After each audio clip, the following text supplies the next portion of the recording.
separei tudo aqui, para as redes neurais convolucionais. Tá? Então, qual é o problema que nós tínhamos com esse tipo de rede neural? Então aqui a gente tem um exemplo bem grandão de uma rede neural simples. Tá? O nosso principal problema é no fato de que eles pegavam um padrão de entrada, tá? Simplesmente os valores desse padrão de entrada e treinavam exatamente esses pesos. Além de ter um monte de pesos, um monte de conexões, tá? O comportamento da rede neural era dependente de qual valor de entrada é colocado em qual parte da minha camada de entrada. Eu não tenho uma coisa capaz de reconhecer imagens diretamente, por exemplo, porque vocês imaginem uma imagem, uma coisa simples que seja, um número. Tá? Se o número for um pouco maior, um pouco menor, tiver um pouco mais à direita, um pouco mais à esquerda, tiver um pouco virado, etc., todas aquelas invariâncias que nós vimos, apesar de ser o mesmo número, a mesma forma, aquelas invariâncias todas, elas geram padrões muito diferentes. Não é a mesma coisa para uma rede neural. Então, nesse tipo de rede neural tradicional, tá? O número 2, um pouco maior, um pouco menor, um pouco mais redondo em cima, um pouco mais quadrado, um pouco mais torto, são tudo padrões diferentes. Ou você faz uma rede monstruosa que aprende todas as variações possíveis de um determinado número do jeito que ele é desenhado, ou então não tem jeito de você fazer uma rede neural aprender a classificar a imagem. Tá? Então, a gente dizia na época, eu fui pesquisador de redes neurais na década de 90, que ou você faz a rede neural decorar pixel, ou ela não serve para processamento de imagens. Por isso que a gente usava redes neurais aqui, na fase final, na etapa de interpretação e classificação, do mesmo jeito que a gente usava uma SVM, um KNN ou qualquer outra coisa. Você tinha um padrão resultante de uma pipeline de processamento de imagem, e a partir daí você gerava o quê? Uma interpretação desse padrão resultante. Tá? Essa era a forma como, até 10 anos atrás, a gente usava redes neurais dentro do processamento de imagem. Então, o que mudou? Tá? A rede neural convolucional, ela foi uma grande diferença. Tá? E, da mesma maneira como no caso do backpropagation, a gente teve trabalhos anteriores que ficaram desconhecidos porque ninguém deu bola, porque os autores publicaram em revistas obscuras e por aí vai. Da mesma forma, na rede convolucional, a gente também teve isso. Então, eu vou falar um pouquinho de história também, antes de falar da questão de o que é a rede convolucional. Tá? A única diferença é que, neste caso, o resultado final foi mais positivo. Tá? Então, o trabalho seminal que introduziu a ideia de rede neural convolucional é esse aqui. Tá? Um sujeito chamado Yann LeCun, junto com um monte de outras pessoas aqui, tá? Que publicaram uma rede neural chamada LeNet 5, e foi o quinto experimento deles, pelo visto, tá? Em 1998. Esse pessoal era pesquisador numa universidade francesa, não tão desconhecida, eu não me lembro agora qual era, teria que dar uma pesquisada. Tá? E na época em que eles publicaram o trabalho deles, porque era uma coisa muito específica, o que eles fizeram? Eles fizeram uma rede neural para OCR, para o reconhecimento de caracteres. Tá? No final da década de 1990, o reconhecimento de caracteres era uma coisa mais ou menos resolvida com modelos estatísticos. Tá? Então ninguém deu bola. Pô, esses caras pegaram uma rede neural complicada para burro e estão usando para reconhecer caractere. Funcionou, legal. tá? Mas não teve nenhum impacto nem na indústria, nem em nenhum outro lugar. Ninguém deu bola. Tá? E aí, a mesma coisa, quase 20 anos depois, tá? Esse sujeito, Alex Krichevsky, tá? Que na época era orientado de doutorado do Geoffrey Hinton, que junto com Marvin Minsky é outro desses dinossauros da inteligência artificial. O Hinton está ativo na área de IA mais ou menos há tanto tempo quanto Marvin Minsky. Né? Nesta época, o Hinton era professor no Canadá, se eu não me engano, na Universidade de McGill, não tenho certeza. Né? Ele estava orientando o doutorado do Alex Krichevsky. Esse sujeito aqui era um bolsista do laboratório. Tá? E eles pegaram a ideia do Ian LeCun e fizeram uma rede neural chamada AlexNet. Tá? Essa rede tinha essa estrutura aqui. Tá? A gente já vai olhar a LeNet 5, depois eu vou explicar essa daqui para vocês entenderem esse negócio aqui. Tá? Mas já vale a pena olhar aqui. No final, aqui tem uma rede de backpropagation de 3 camadas. Tá? Que faz a classificação final. Tá? Na rede original do AlexNet, ela não cabia na memória da GPU que eles tinham, então ele dividiu a rede em duas que funcionavam em paralelo, e ele usava treinamento estocástico, tá? Dividia os padrões das imagens entre as duas redes, treinava e juntava o resultado no final. Tá? Por isso, às vezes, vocês vão ver a figura dessa rede como duas, uma do lado da outra, juntando no finalzinho. Né? Por que ele ficou conhecido? Porque eles... Por um lado, ele tinha um orientador que era, de novo, uma pessoa famosa.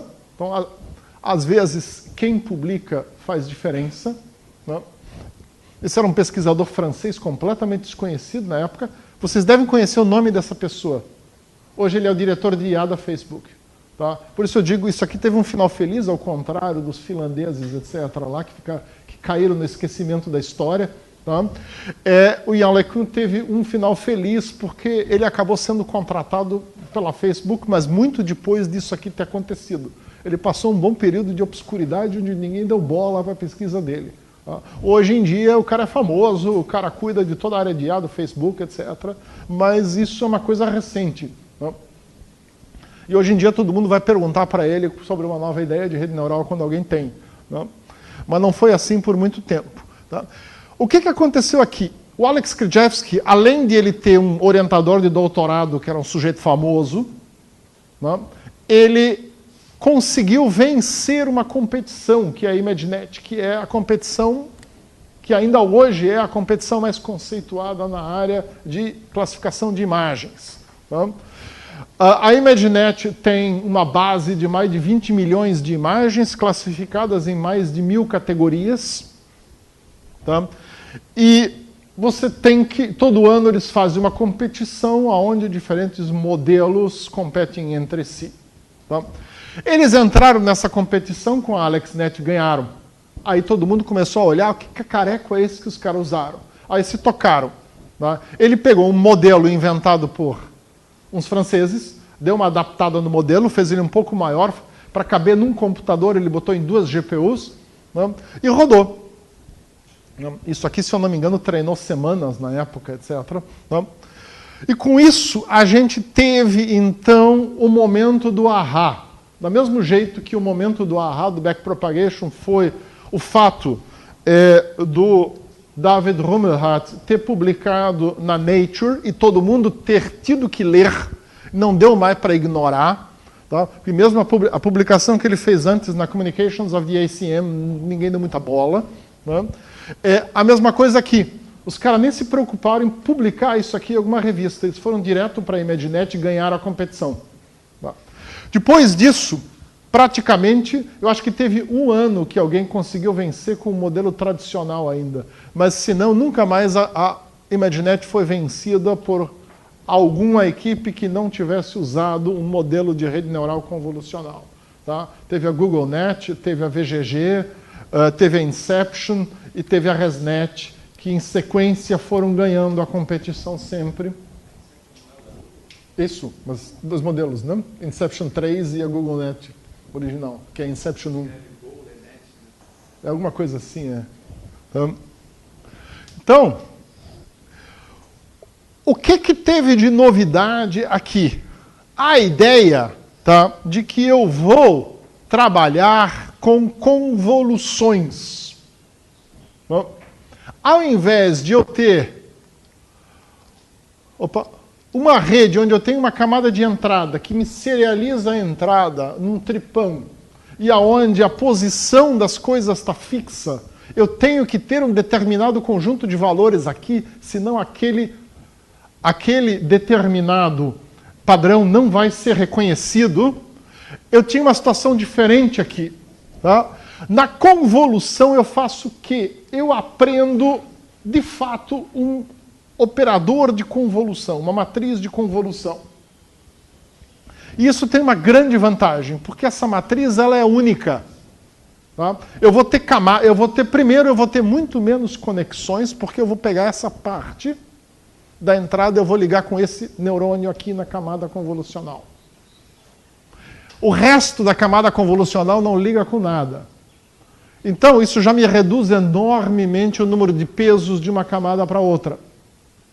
A próxima coisa é a seguinte, eu vou fazer a convolução por tudo, calcular a minha saída toda aqui, e quando eu chegar lá no final e eu fizer o meu cálculo do erro, eu vou calcular um único erro para essa camada, e eu vou aplicá-la em todos os conjuntos de maneira igual, porque a ideia é o que é? Eu quero, de fato, aprender uma única matriz, que transforma isso nisso. Para eu não ficar limitado a uma única matriz, eu faço o quê? A minha camada convolucional é uma camada 3D, e eu aprendo várias matrizes para essa camada, cada uma diferente. E aí eu faço a mesma coisa adiante. Tá? Então eu tenho um troço chamado subsampling, que a gente vai entender como é que faz. Eu faço mais convoluções aqui, por exemplo. Tá? A gente tinha uma montanha, aqui não está o número aqui, tá? Se eu não me engano, não está aqui. Aqui a gente vê, na verdade, os resultados de classificação, de eu apresentando várias coisas. Nós vamos dar uma olhadinha numa simulação dessa rede depois para vocês entenderem. Tá? Até que eu chego num ponto aqui, onde eu tenho uma rede neural tradicional, aqui 120 neurônios aqui, 84 aqui e 10 de saída aqui, que funciona de acordo com aquele algoritmo que a gente viu antes.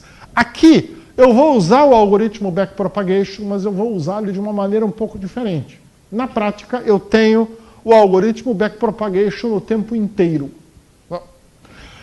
Mas eu tenho um grande conjunto de melhorias. Então vamos dar uma olhada numa simulação que a gente vai entender um pouco melhor como é que esse negócio funciona.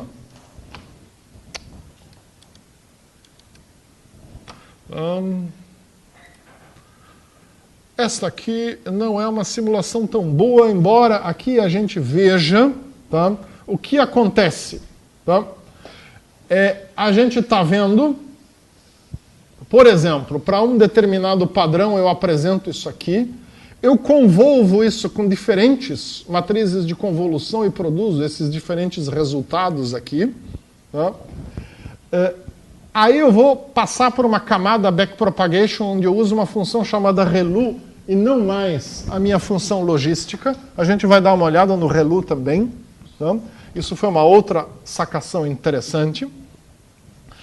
Aí depois eu vou fazer um subsampling, que a gente chama de pooling, nesse caso, para diminuir a minha resolução. Aí eu vou fazer uma nova convolução e gerar outras representações aqui. Jogar de novo por uma camada backpropagation aqui, com, de novo, uma função ReLU.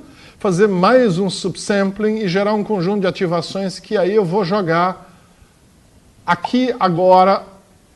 Esse aqui é uma implementação um pouco diferente, usa uma função softmax aqui, por isso eu tenho só uma camada aqui e uma camada de saída aqui. Depois a gente vai dar uma olhada nisso aqui também. É uma função um pouco diferente. Tá? Então, se a gente olhar isto daqui, tá? Eu tenho aqui uma rede treinada e o que ela está representando. Tá? Tem um jeito aqui de eu enxergar a minha matriz. Hã? Tá bom. Então vamos apagar. Vamos apagar e vamos fazer algo assim. First guess, second guess, 0. Tá? Esse aqui não está me mostrando as minhas matrizes. Como é que eu faço para mostrar a matriz? Aqui. Tá? Então, o que vocês estão vendo aqui é o seguinte. A minha entrada é sempre diferente. A matriz de convolução que está sendo aprendida pelos pesos é sempre igual. Tá? Então, essa é a minha ideia. Tá? Eu tenho pesos daqui para cá, tá? Que me dá esta representada por essa matriz de convolução aqui. Então, aqui é 1, 2, 3, 4, 5, 5 por 5. É a minha convolução nessa camada. Tá? Eu vou ter esse conjunto de pesos que me gera isso daqui. Para cada um desses eu tenho pesos levemente diferentes, mas eu quero sempre chegar na mesma matriz, então eu aprendo a mesma matriz. Isso eu faço como? Na hora que eu retropropago o erro, eu calculo o meu erro e faço eu ter a mesma matriz em cada um desses locais. Tá? Então isso aqui são, primeiro, muito menos conexões da camada de entrada para essa camada intermediária, tá? Porque eu tenho para esse neurônio só esses 25 conexões. E, por outro lado, na hora que eu vou fazer o meu treinamento, eu vou gerar a mesma matriz para todos eles. Tá? E isso aqui está serializado, na verdade, isso aqui é uma camada tridimensional. Eu tenho 1, 2, 3, 4, 5, 6. Eu acho que são 7, de fato está escondido aqui. Tá? Eu tenho 7 filtros diferentes no início. Então, essa rede aprende em paralelo 7 filtros, joga numa outra camada aqui, que é uma camada que faz um subsampling.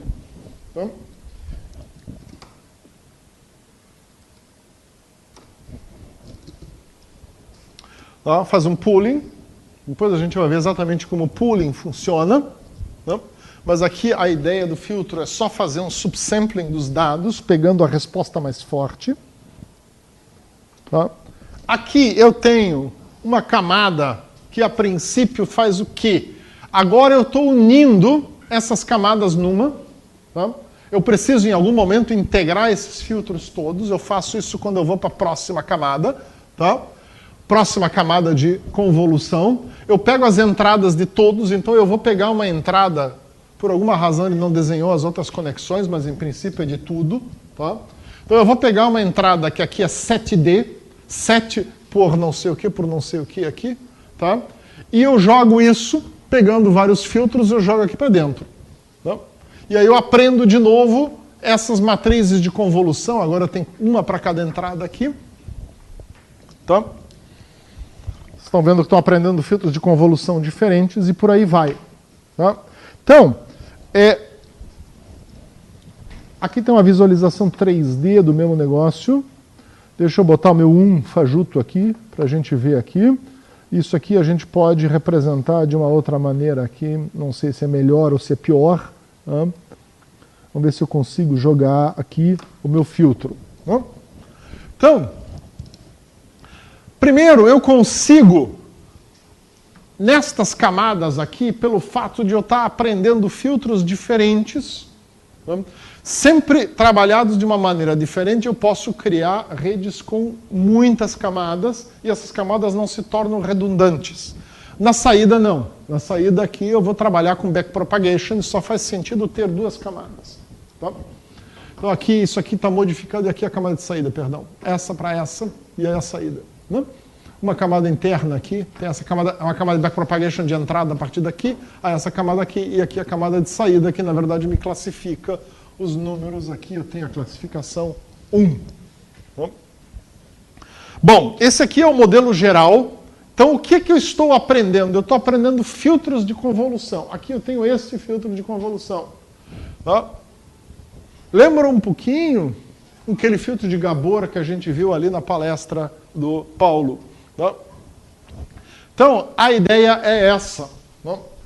Ao invés de eu simplesmente pegar uma rede onde tudo está conectado com tudo e eu uso essa rede como um grande black box e eu aprendo uma função qualquer que mapeia a minha entrada para a saída, tá? Eu aprendo, na verdade, o quê? Eu aprendo filtros de convolução customizados. No início, eles vão fazer detecção de borda e essas coisas aqui, e à medida que a gente vai entrando dentro da rede, esses filtros vão começando a descrever características mais complexas. Cantos, arestas, formas e por aí vai. Essa é a ideia.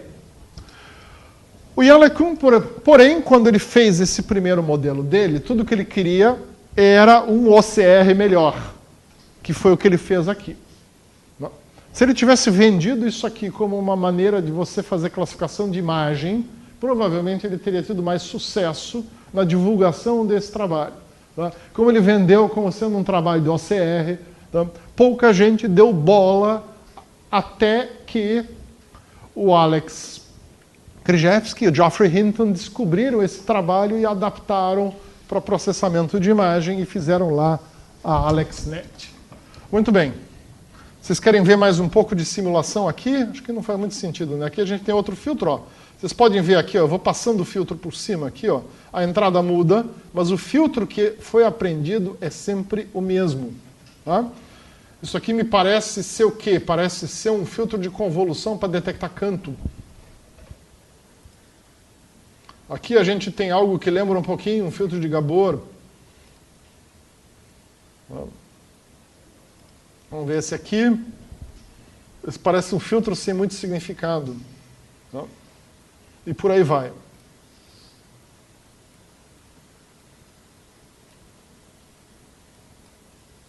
Aqui a gente tem o mesmo filtro agora, reagindo de maneira diferente aqui. Esse filtro sem muito significado está aqui não fazendo muita coisa útil, pelo visto. Difícil dizer. Tá? Bom, então, vamos voltar lá à nossa aula. Tá? Então, opa.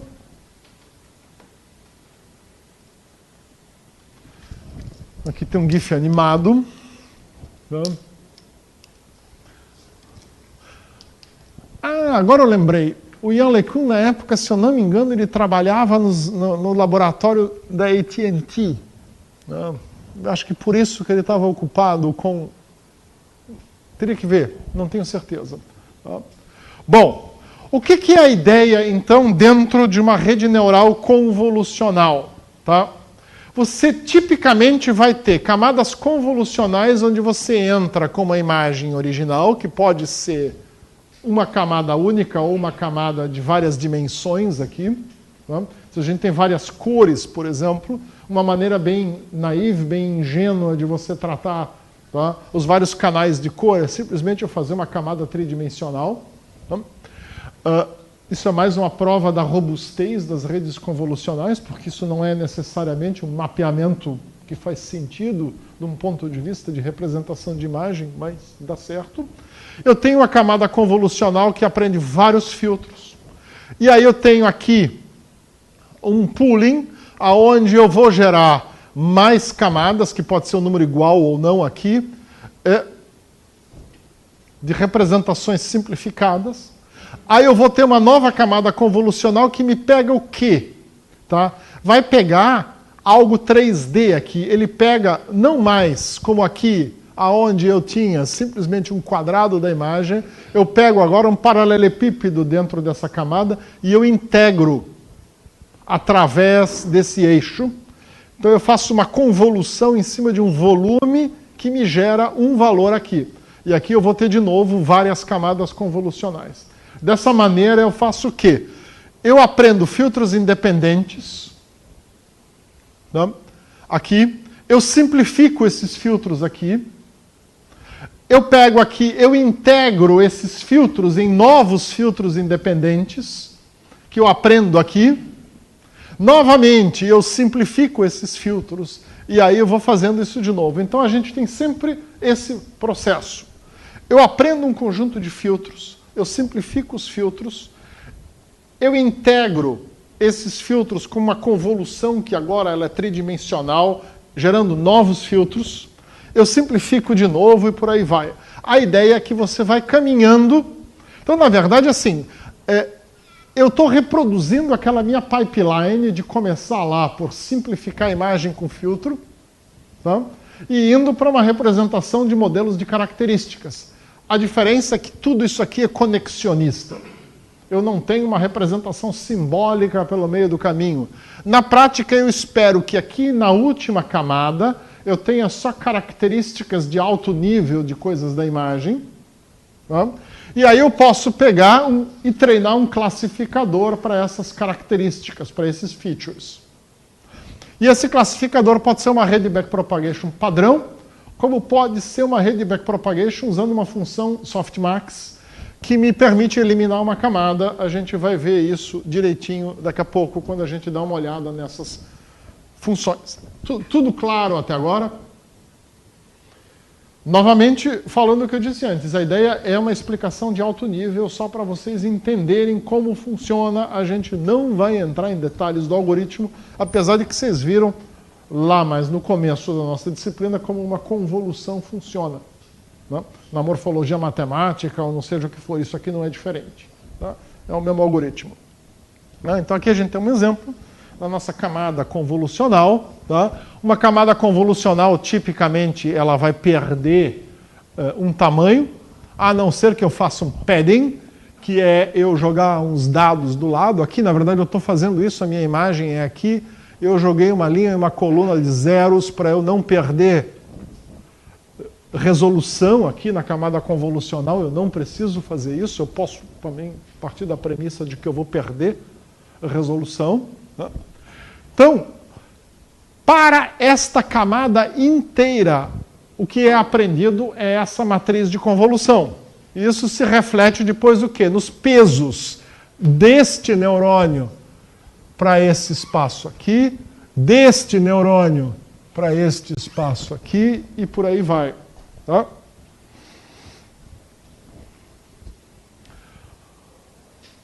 Muito bem, aí a gente tem alguns conceitos. A passada, o stride, é o quanto caminha. Então eu não preciso necessariamente avançar o meu hotspot do meu kernel de 1 toda vez. Tá? Eu posso, por exemplo, jogar a minha matriz convolucional aqui, pular 2, jogar ali e por aí vai. Se eu tenho uma passada maior que 1, eu vou reduzir a minha resolução na minha representação interna. Tá? Às vezes faz sentido fazer isso, às vezes não faz. Normalmente, lá no início da rede convolucional, a gente usa a passada de 1. Tá? Eu tenho o padding, que é esse acolchoamento aqui, que depende do tamanho do meu kernel. Se eu quero começar sempre com o hotspot do meu kernel no primeiro pixel que faz sentido da imagem, eu vou ter que simplesmente pegar o quê? Ver quantas linhas e colunas eu tenho sobrando aqui e adicionar. Se eu pegar um kernel de 5x5, eu vou ter que fazer um padding de 2. Se eu pegar um kernel de 7x7, eu vou ter que fazer um padding de 3. Por aí vai. Não? Não. Eu posso trabalhar com convolução 3D, mesmo na entrada. Por exemplo, eu tenho uma imagem RGB. Tá? Eu posso trabalhar com isso dessa forma. Tá? Nas camadas internas, a gente, de qualquer forma, trabalha com convolução 3D. Vocês viram ali no nosso desenhico. Né? Tá? Na camada inicial, isso é possível, como é não. Eu posso também gerar uma imagem em preto e branco ou qualquer outra coisa que eu queira. Tá? Então, normalmente, a gente acaba fazendo isso daqui. Tá? A gente tem uma imagem RGB, a gente bota os pixels RGB como se fossem colunas aqui e bota isso para entrar dentro da rede neural. Tá? E por aí vai. Então, a profundidade da camada é exatamente isso. A profundidade vai me dizer quantos filtros eu vou aprender em cada camada. Então, aqui, por exemplo, eu tenho 12 filtros que eu estou aprendendo. Aqui, 4 filtros. Acho que eu desenhei isso aqui. Tá? 4 filtros, 8 filtros ou 12 filtros. Tá? Faz sentido à medida que eu vou saindo de características simples, como bordas e outras coisas, e vou indo para características complexas, como forma. tá? Eu criar camadas com mais filtros. Até porque, tipicamente, eu vou trabalhar aqui com uma resolução menor, porque a minha ideia aqui é aprender características e não mais aprender pixel. Tá? Aqui no começo eu estou aprendendo pixel. Então, essa é a ideia. Tá? Isso aqui seria um modelo de rede neural puramente convolucional, sem mais nada, no meio do caminho, com exceção da minha camada de saída, que sempre vai ser algum tipo de classificador. Lá no início das redes neurais convolucionais, se vocês olharem artigos, tá, da época lá do Alex Krizhevsky, quando ele publicou o negócio no ImageNet, a ideia bombou e um monte de gente tentou fazer variantes. Então, uma coisa muito comum era você ver essa camada final aqui não ser uma camada, o pessoal usar, por exemplo, um SVM multiclasse para saída. Treina os features com SVM e não com uma rede backpropagation. Tá? Hoje em dia isso caiu em desuso, é difícil você ver alguém fazendo isso. Isso foram alguns becos sem saída que se tentou na época. Tá? Hoje em dia a ideia é trabalhar com soluções puramente conexionistas. Tá? E a gente depois vai ver como é que isso aqui foi otimizado. Tá? Então, vocês vão ver camadas de convolução um por um. E vão se perguntar para que serve uma convolução um por um. Tem duas utilidades. 3, se a gente forçar a barra. Tá? A primeira delas, tá, é a questão de eu fazer uma unificação de dados. Tá? Então aqui, por exemplo, tá, isso aqui é um bloco do modelo de rede da Google, que é a Inception V3, que eles chamam de bloco de incepção, porque a ideia é que esse bloco aprende algum tipo de característica, algum conjunto de informações, sei lá, linhas, cantos, rosto, roda, calota, pedal, sei lá, coisas desse tipo, dependendo aonde na rede está. Tá? E aí a Google fez uma coisa assim, tem uma entrada. E o que você faz aqui? Essa entrada ela vem da camada de convolução anterior. Tá? E eu uso convoluções um por um, pura e simplesmente para pegar isso aqui, que tem muitas dimensões, e transformar num dado unidimensional. Tá? Então a ideia é o que é? Eu simplesmente pego uma camada convolucional que tem um monte de filtros, e eu faço uma convolução um, por alguma coisa grande, para gerar um dado único. Essa convolução é aprendida, tá? Mas ela tem por único objetivo integrar um conjunto de filtros num valor. Tá? Então é isso que a camada de incepção aqui faz. Tá? E aí a gente tem o quê? A saída disso é como se eu tivesse de novo um sinal 2D, que aí é jogado em novas convoluções e joga novos filtros e por aí vai. Tá? Aqui, no caso, tem 4 caminhos. Uma convolução um por um simples, convolução um por um que se joga em convoluções maiores e simplesmente um pooling com uma redução de resolução, mantendo a profundidade, e aí convolução um por um. Tá? Então, esse tipo de arquitetura é uma coisa que só o pessoal da Google tentou nessa rede Inception, que é uma rede bem complicada e difícil de treinar. Na prática, hoje em dia, não se tem mais usado rede desse jeito aqui, apesar de ter gente que usa uma variante da Inception, que é Exception, com X, para fazer alguns tipos de trabalhos. Eu estou botando isso aqui como um exemplo. Tá? Então, essa redução da dimensionalidade é uma aplicação da convolução. Tá? A outra é eu simplesmente fazer vários filtros que processam cada valor de entrada independentemente. Tá? Então, na rede VGG, que é uma rede que a gente vai dar uma olhadinha rapidamente, tá? É do grupo de pesquisa em visão computacional da Universidade de Oxford. Foram os segundos que ganharam a ImageNet em 2014. Tá? Eles têm vários conjuntos de camadas de convolução um por um pelo meio da rede, tá? Que o único objetivo é eu criar um novo filtro que modifica um pixel para ficar um pouco diferente. Tá? E aqui, por último, tá? Eu usar convolução 1 por 1 simplesmente para fazer redução de resolução. Não é muito prático, é preferível usar pooling. Tá? Então, já que a gente está falando de pooling, qual é a ideia do pooling? Tá? Uma tradução para o português seria conjugação.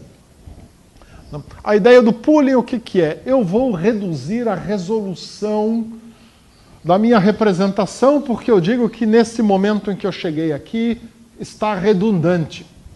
Eu posso usar diversas estratégias. As duas mais conhecidas são max pooling, onde eu pego a maior ativação que eu achei dentro de uma determinada região, que eu vou fazer o pooling, tá? Ou então o average pooling, onde eu digo eu vou calcular a média. Tá? E daí a gente pode ainda inventar um monte de outras coisas, interpolação bicúbica, o diabo a 4, se eu começar a trabalhar com pooling maior do que 2 por 2. Tá? Se eu estou trabalhando com pooling 2 por 2, não faz sentido eu fazer outra coisa que não seja isto daqui. Tá? Na prática, o average pooling se mostrou ruim, ninguém usa mais.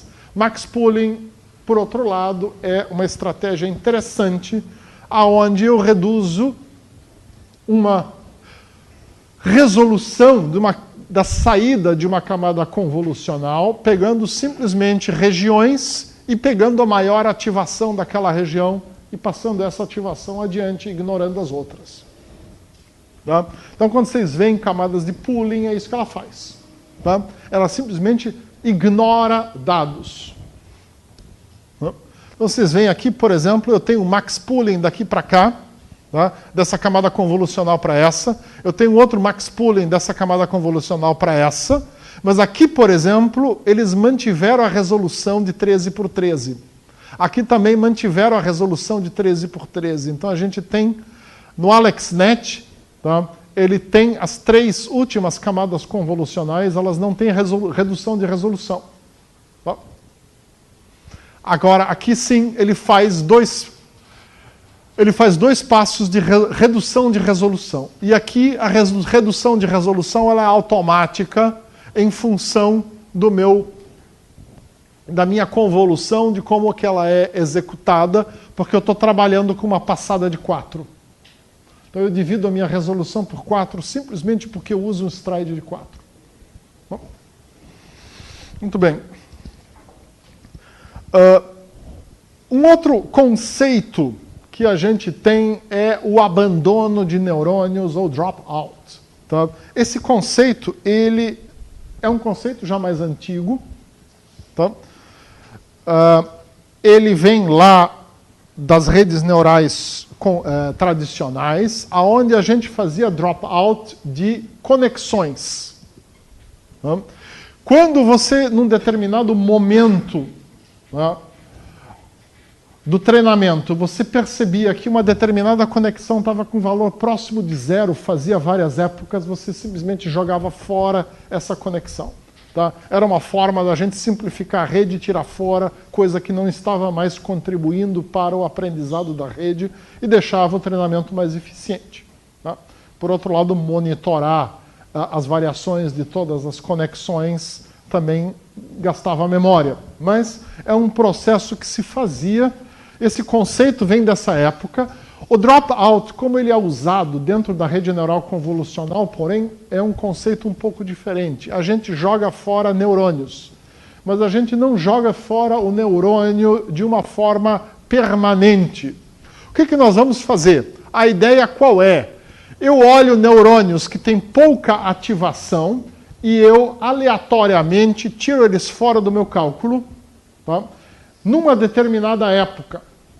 Quando eu volto a apresentar de novo o mesmo conjunto de dados de treinamento, na próxima passada, eu, por exemplo, reativo alguns deles, tá? E desativo outros. Qual é a ideia? Tá? O autor que originalmente, não sei se está aqui ou está aqui, esse autor aqui, Salaku, tá? Um indiano, tá? Quando ele propôs a ideia do dropout, ele deu um exemplo que eu acho interessante, tá? que é o seguinte. Reprodução sexuada. Tá? Se a gente olhar na história da evolução, nós temos duas formas de reprodução. Reprodução assexuada e reprodução sexuada. Tá? Se a gente pensar em organismos eucariotes, tá? Onde você não tem troca de material genético entre populações. Né? Em procariotes, bactérias, você sabe hoje que elas trocam material genético entre si quando elas estão sob estresse. Mas isso não conta. Tá? Por que a forma de reprodução de uma anêmona assexuada, tá, não é mais eficiente do que a reprodução de animais superiores, por exemplo, onde você tem um macho e uma fêmea que trocam material genético entre si? Pensa assim. Se eu tenho uma linhagem de anêmonas que tem muito sucesso, a hora que elas estão se reproduzindo, eu tenho uma pequena variação de material genético só, que é dada por mutação e por erro de transcrição. Tá? Não é mais interessante eu ter isso? Porque eu vou estar caminhando numa direção única para uma evolução melhor? Se fosse isso, as anêmonas teriam dominado o mundo, né? Não é o caso. Tá? Na reprodução sexuada, a gente tem o seguinte problema. Tá? Eu posso pegar dois indivíduos que são representantes fantásticos, excelentes de uma espécie, eles se reproduzem e alguns dos filhos saem com material genético ruim, porque a combinação dos genes do pai e da mãe que apareceu ali não é uma combinação boa. Tá? E ainda teve aquela mutação que entrou, etc. Porém, eu tenho uma chance de aparecer alguns novos indivíduos com características inovadoras que são interessantes para o meu resultado final. Como eu tenho um processo evolutivo global, onde aqueles bem ruins que saíram ali vão ser eliminados de qualquer forma lá na frente em algum momento, é mais interessante para mim eu arriscar produzir porcaria, tendo a chance de eu produzir ao acaso alguma coisa boa, do que eu dizer eu vou continuamente na direção do melhor e eu posso cair num buraco. O continuamente na direção do melhor, tendo a chance de cair no buraco, é o que a gente viu acontecendo com rede backpropagation padrão. Tá? Então a ideia do dropout na rede convolucional, tá? De você ignorar neurônios de vez em quando, tá? É você dar chance de algumas combinações de saída prevalecerem sobre outras. Se essas novas combinações forem mais interessantes, tá, do que aquelas aonde você não fez dropout nenhum, na hora que eu fizer o backpropagation, eu vou reforçar aquilo. Tá? Então essa ideia é interessante porque é raro a gente ver um artigo científico aonde uma pessoa, na introdução do artigo, ela pega um exemplo da área biológica, usa esse exemplo como uma metáfora, como uma analogia, e aí... Oi? Esse artigo, não me lembro agora, 14A, 2014 provavelmente. É porque esse negócio de ativar e desativar neurônio, eu li em 2002. Sim, justamente, porque eu falei, no backpropagation tradicional, a gente tinha alguns enfoques. No artigo do Kenneth Stanley, de Neuroevolution Augmented Topology. É capaz dele ter pego a mesma ideia, ou do indiano aqui ter copiado a ideia dele, e só o pessoal cita esse cara. Que aí é usando o algoritmo genético para fazer rede neural. Ah, tá. Não. Só que aí você tem um processo bem complexo em cima dessa ideia. Aqui a ideia é simples. Tá? Eu vou usar o quê? Eu vou usar um parâmetro, que é o fato, que é a ativação dos neurônios, mas que é só um parâmetro, nada me impede no dropout eu pegar um neurônio que ativou legal e eu também tirar ele fora. A chance é menor, mas eu também vou tirar. A chance nesse é de acordo com o fitness, que é reprodução, e aí no offspring você tem se você ativa e ativa. Pode ser que isso tenha inspirado esse rapaz aqui no artigo dele, tá? Não, Shrivastava, esse é o cara, tá? Não Salaku aqui, Shrivastava, esse aqui, tá? Que tenha inspirado esse sujeito, de repente, e ele fez um modelo mais simples. Stanley é professor na Universidade de Itapuã. Não. O Hinton, nessa época, era Canadá, né? McGill, se eu não me engano. Tá? Então, vale a pena dar uma olhada nisso, mas pode ser que tenha havido aí um encadeamento de sugestões e ideias. Não? Tá? Então, a ideia aqui, o que é? Evitar overfitting, que é um conceito de rede neural também, que é a rede neural se especializar em determinados padrões e perder a capacidade de generalização, que era um problema que a gente vivia brigando lá na rede neural tradicional. Tá? Também existe esse problema na rede neural convolucional. Tá? E por último, a gente tem o que se chama de normalização em lote ou batch norm. Qual é a ideia? Tá? Isso a gente não viu nessas redes antigas porque o pessoal não usava ainda. Então, uma camada de batch norm é simplesmente uma camada onde você pega a entrada, tá? E você faz uma estandardização de valores. O que é estandardização? Vocês lembram da estatística? Eu tenho um conjunto de valores numa faixa. Eu faço uma análise dessa faixa e eu coloco isso num novo domínio, numa nova faixa de valores, onde os meus valores originais estão representados em termos do seu desvio padrão em relação à média dos valores na minha primeira faixa, partindo-se da premissa de que tem uma distribuição normal. Tá? Isso a gente chama de estandardização. Muitos métodos estatísticos exigem que você estandardize um valor. Quando você estandardiza um valor, tipicamente ele vai ficar na faixa de -3 a +3, embora -3 signifique 3 desvios padrão para baixo e +3 signifique 3 desvios padrão para cima. Tá? É raro, normalmente o valor mais típico está entre -2 e 2. Tá? E aí depois se normaliza isso para 0,1, por exemplo, e é isso que você tem como resultado final. Qual é a ideia? Tá? Também evitar overfitting e jogar os valores de novo para dentro de uma faixa mais aceitável. Tá? Normalmente, com as funções de ativação que a gente tem nas redes convolucionais, diferentemente da nossa função linear que a gente tinha lá no perceptron, tá? A gente raramente vai ter valores que saem muito fora, mas como a gente está somando várias entradas, sempre tem essa possibilidade. Tá? Muito bem, então, já que eu cheguei na função de ativação, tá? Nas redes convolucionais, a gente tem dois tipos básicos de novas funções de ativação que foram introduzidas.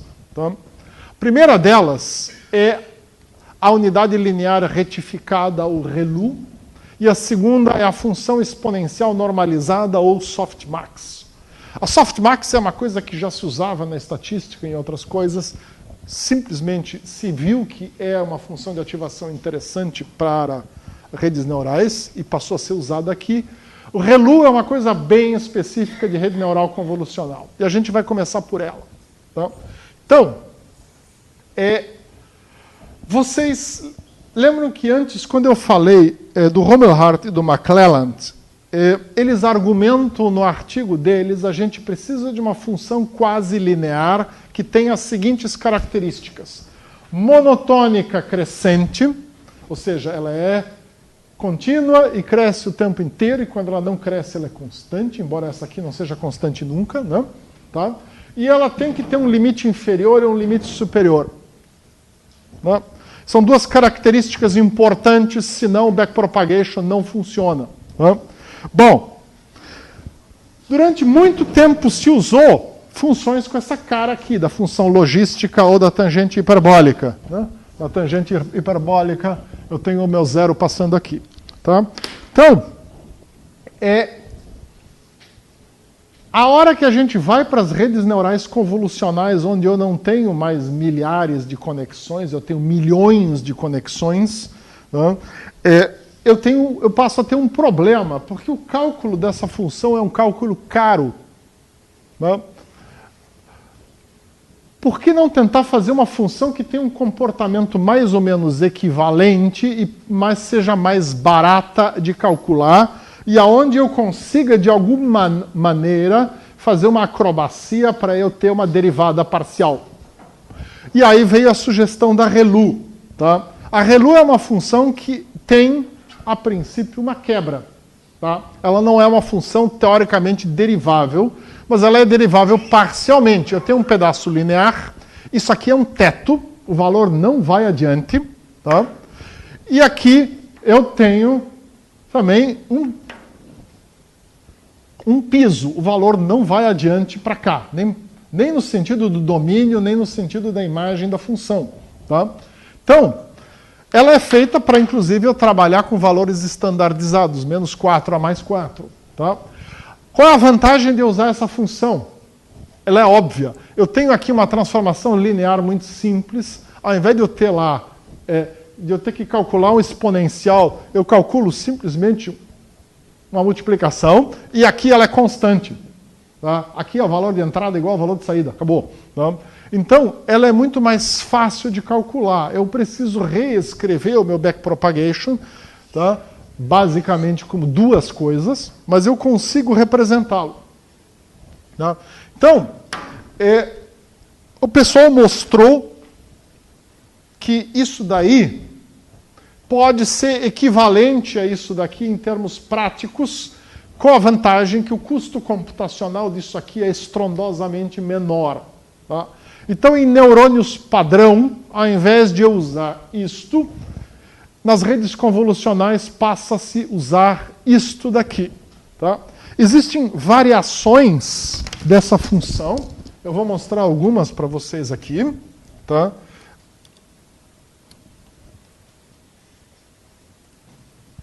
No nosso glossário. Onde é que está?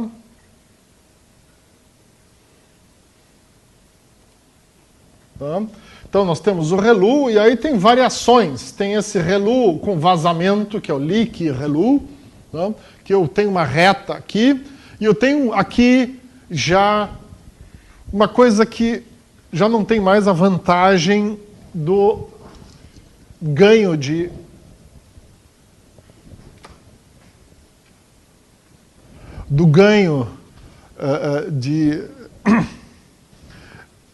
eficiência computacional que eu tinha antes. Às vezes a palavra escapa.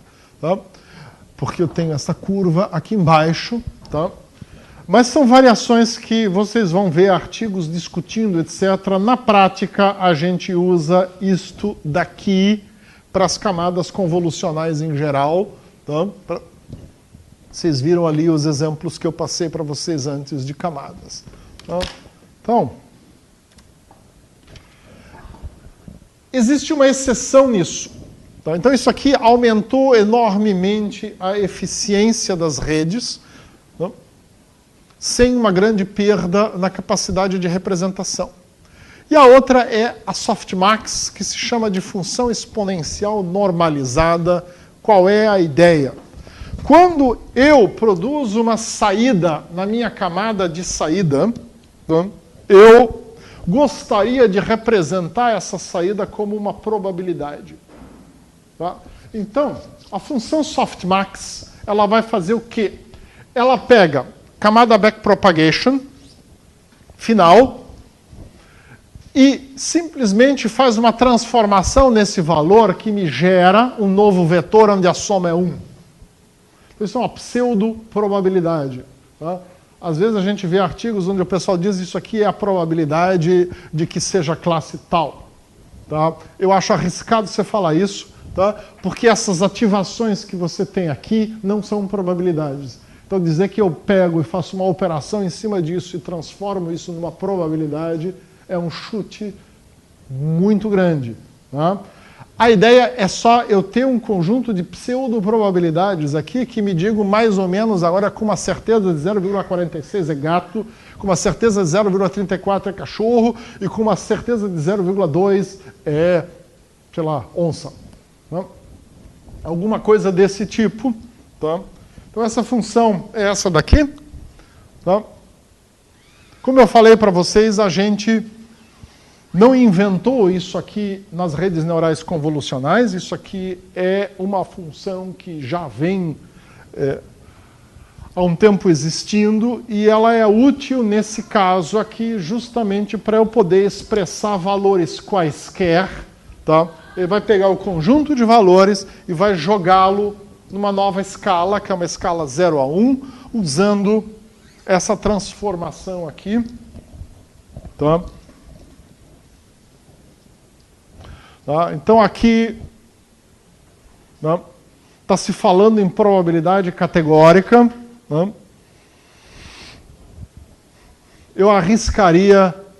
Eu não me arriscaria a dizer que eu aceito isso como uma probabilidade. Muito bem. O último pedaço, só para a gente terminar essa parte aqui, a gente falar um pouco de classificação de imagens, tá? E a gente fazer uma pausa onde a gente vai poder depois executar alguns algoritmos para vocês verem aqui funcionando. Tá? E aí a gente vai ter a palestra do Luiz depois, onde ele vai mostrar na área de paleontologia algumas coisas interessantes com redes neurais. Tá? Então, nas redes neurais convolucionais, a gente executa um processo que na backpropagation original era considerado anátema, que é eu pegar uma rede que já foi treinada para um determinado domínio de aplicação, tá? E eu usar essa rede num outro domínio de aplicação, pegar a rede já pronta, treinada e continuar o treinamento dela. Tá? Isso é uma coisa que a gente nunca fazia. Você sempre projetava uma rede com mais ou menos o tamanho para o tamanho do seu problema e treinava a rede do zero. Né?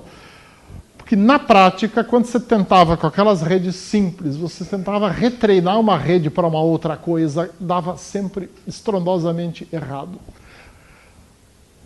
Na CNN, a gente tem uma diferença, que é o fato de que a CNN internamente, tá, ela aprende características. Então, se eu treinei a minha rede para um domínio com um tipo de imagem, eu posso me arriscar a partir da premissa de que eu vou poder aplicar essa rede já treinada num outro domínio onde eu tenho imagens que representam outro tipo de problema, tem menos classes, mas que, do ponto de vista das características delas, são objetos quadrados, redondos, compridos, com bordas e com áreas planas e etc., aonde eu poderia reaproveitar essas características já treinadas. Tá? Então, pelo fato de que as redes neurais convolucionais, por um lado, elas mapeiam esse tipo de característica, por outro lado, elas têm milhões de parâmetros, parte-se da premissa de que eu consigo pegar uma rede que já foi treinada para um problema e eu consigo adaptá-la para usar no outro problema, de uma maneira que eu não tenha que treinar do zero, porque o meu grande desafio quando eu vou treinar do zero é o fato de que o custo computacional de treinar uma rede do zero é imenso, não vale a pena, é muita coisa. A não ser que eu tenha uma rede simples, fica muito complexo a gente fazer esse tipo de treinamento. Tá? Então, isso se introduziu nas redes neurais convolucionais de que eu posso pegar redes pré-treinadas e adaptar essas redes. E essas redes pré-treinadas, eu normalmente as pego treinadas em datasets tradicionais de competições. Então, ImageNet, por exemplo, é uma coisa muito comum. A gente, para os nossos trabalhos, provavelmente, nós vamos usar ImageNet. Tá? COCO, que é Common Objects in Context, que é um outro dataset de 10 classes de imagens em pequeno tamanho. Também é muito comum a gente usar, tá? Aquela rede YOLO que estava passando antes aqui, classificando pessoas aqui. Tá? Aquela lá é pré-treinada em COCO, por exemplo. Tá? Então, se faz isso, você pega os pesos de uma rede pré-treinada, adapta a camada de entrada. Tá? Então, essa é a minha ideia. Tá? A gente vai adaptar, por um lado, a nossa saída, ou seja, essa rede backpropagation de saída aqui, eu vou criar nova. Essa camada aqui vai ter o mesmo tamanho da minha rede pré-treinada. Essa camada aqui vai ter o número de classes que eu tinha. Aqui eu tenho aí a camada Softmax, né? Tá? A Softmax a gente não treina desse jeito. Tá? E eu vou treinar isso aqui do zero. Eu não tenho uma alternativa. Eu tenho que treinar essa parte do zero. Mas isso daqui vai estar o quê? Vai estar pegando as características que estão aqui dentro e vai estar aprendendo a classificar essas características de acordo com o meu novo conjunto de classes. Tá? E eu preciso adaptar a minha camada de entrada à resolução das imagens do meu problema. Tá? Algumas APIs de rede neural não permitem você fazer isso aqui, a não ser que você faça na mão com muita dificuldade. Keras, por exemplo, não te deixa de uma forma simples. O FastAI que a gente usa, ele faz essa adaptação automática e adapta a entrada à resolução das imagens que você tem no seu problema. O resto, numa fase inicial, a gente não vai treinar. A gente chama isso de aprendizado por transferência ou transfer learning. O transfer learning, ele é muito rápido, tá? Porque a única coisa que eu tenho que aprender é uma rede backpropagation aqui e fazer uma adaptação aqui às entradas. O resto, eu só faço propagação para frente, eu nunca propago de volta e não adapto nada. Tá? Então, tipicamente, quando a gente vai treinar uma rede neural convolucional, a gente pega uma rede pré-treinada, a gente faz essas adaptações e a gente faz algumas épocas de aprendizado por transferência. Isso pode ser 5, 10, 20 épocas, depende a complexidade do meu problema. Eu vou dar uns exemplos para vocês depois, que a gente tem online, que vocês podem olhar como isso foi feito. Tá? E aí, quando a gente chegou num platôzinho do aprendizado, a gente para e aí nós fazemos o quê? Agora sim, a gente vai adaptar essa representação de características que nós temos aqui dentro para ela representar melhor o meu problema. Refinar. Tá? Isso a gente chama de fine-tuning, ou refinamento, ou aprendizado fino. E aí eu vou fazer o quê? Eu vou descongelar todos os pesos aqui, tá? E vou passar a usar o aprendizado padrão. Eu começo de novo, passando o meu dataset, eu passo todo ele para frente, calculo o erro e retropropago todo o meu erro pela rede inteira adaptando. Esse processo é mais lento, tá? E a gente tipicamente só o inicia quando eu cheguei num ponto onde o transfer learning não vai adiante. Tá? E aí eu começo a fazer esse processo aqui, que normalmente vai me demorar aí de 3, 4, 10, 20 vezes mais do que levou a etapa de transfer learning. E aí eu acabo com uma rede treinada. Tá? Mas nessa do fine tuning, os pesos da camada linear são o resultado do transfer learning. Sim, eu pego o resultado do transfer learning e continuo a treinar em cima. Tá? Eu não jogo fora. Mas até então você não tinha mexido nada nos pesos convolucionais antes. Nada. Tá? Eu só mexi aqui na frente e mexi aqui atrás. Tá? E dependendo, como eu falei, dependendo do framework que eu estiver usando, aqui na frente nem dá para mexer.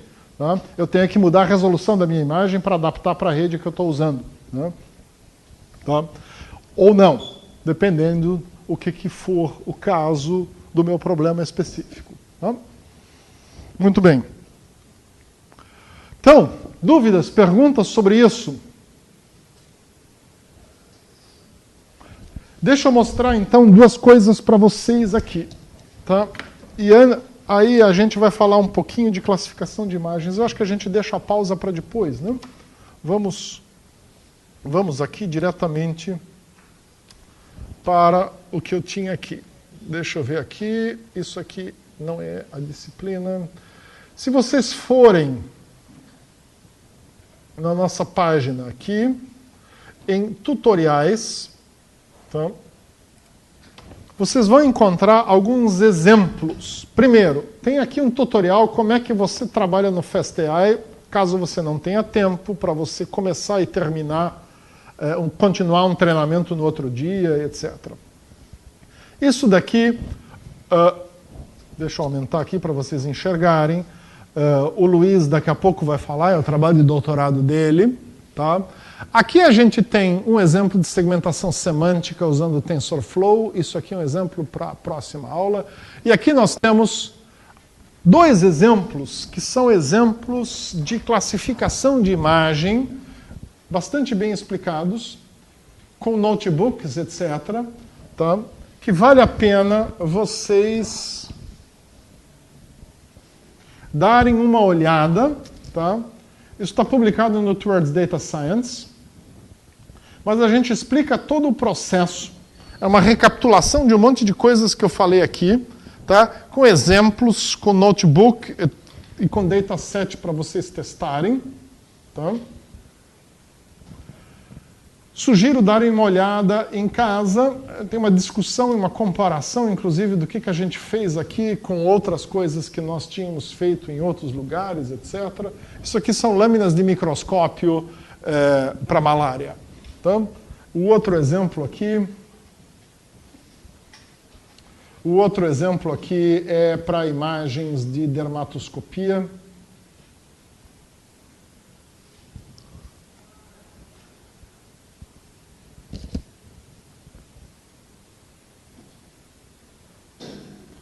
Tá?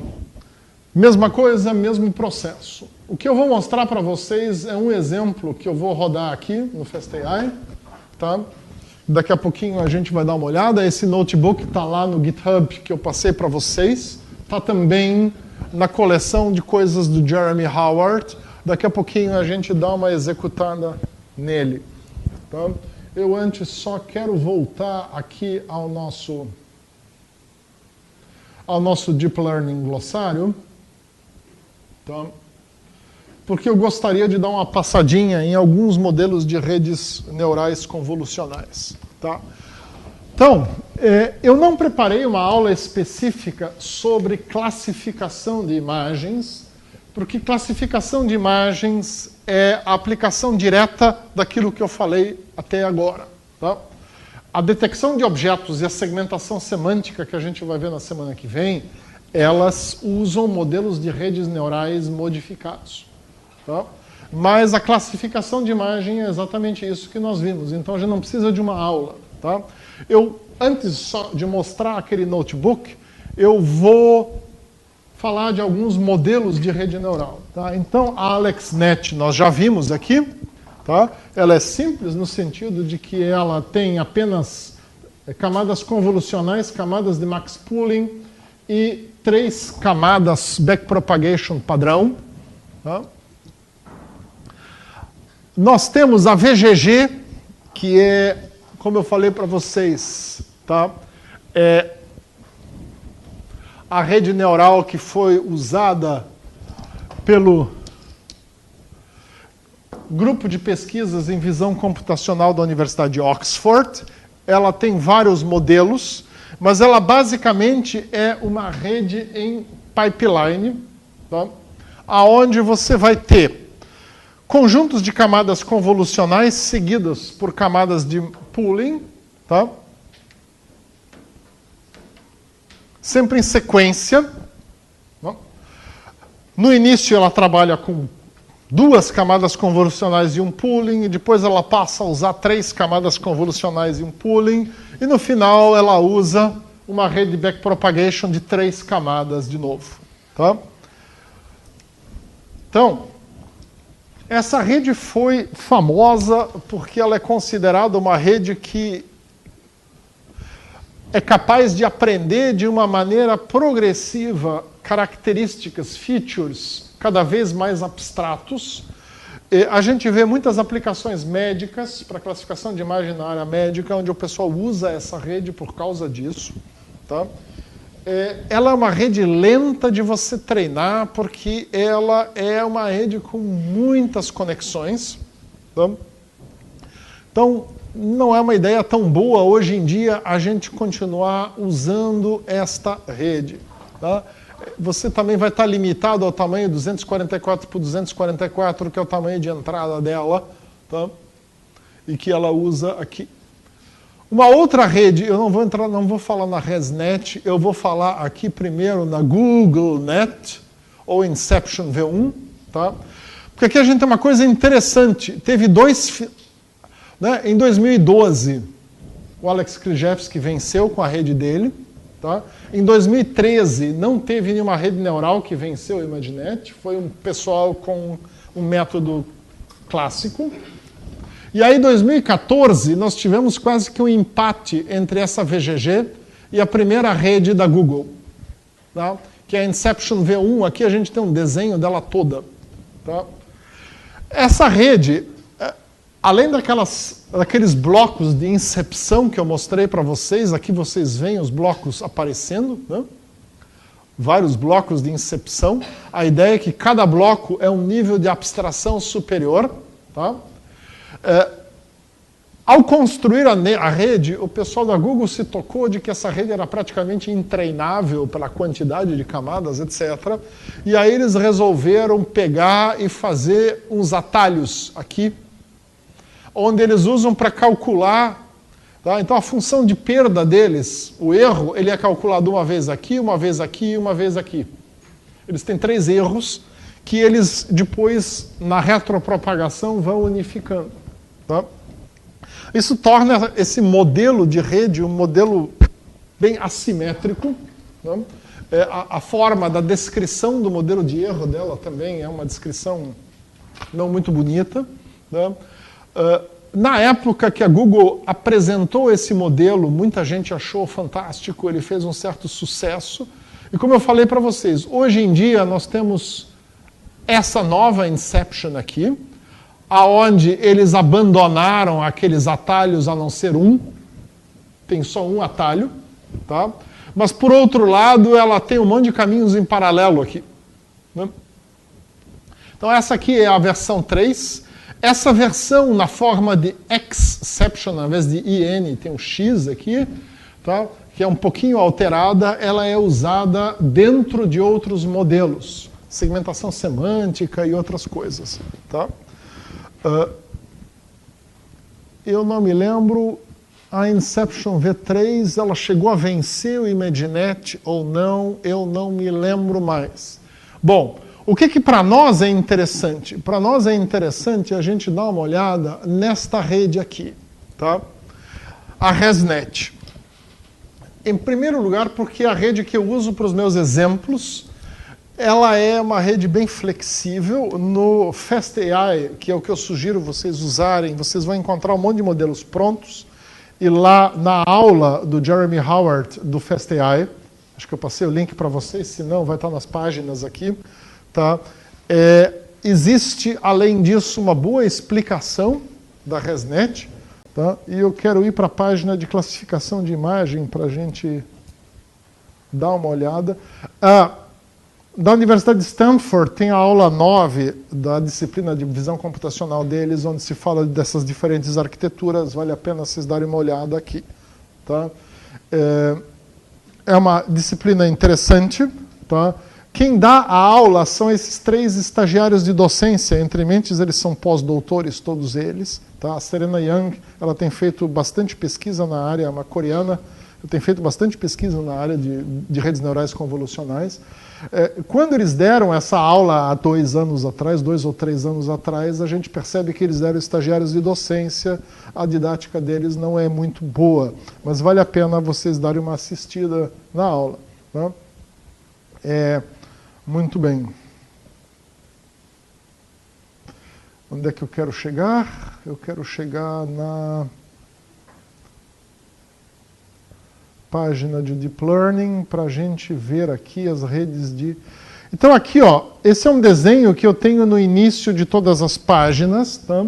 Ele dá uma visão das arquiteturas de diferentes redes neurais convolucionais, tá? E para que elas servem.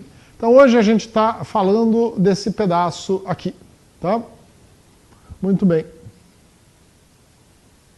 Depois eu vou voltar para isso aqui no começo de cada uma das aulas que eu vou dar aqui. Reconhecimento de imagens é onde eu quero chegar agora.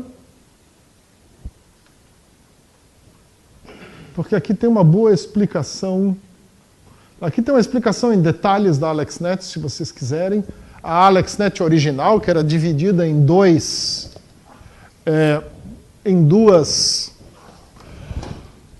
GPUs, duas placas gráficas, né?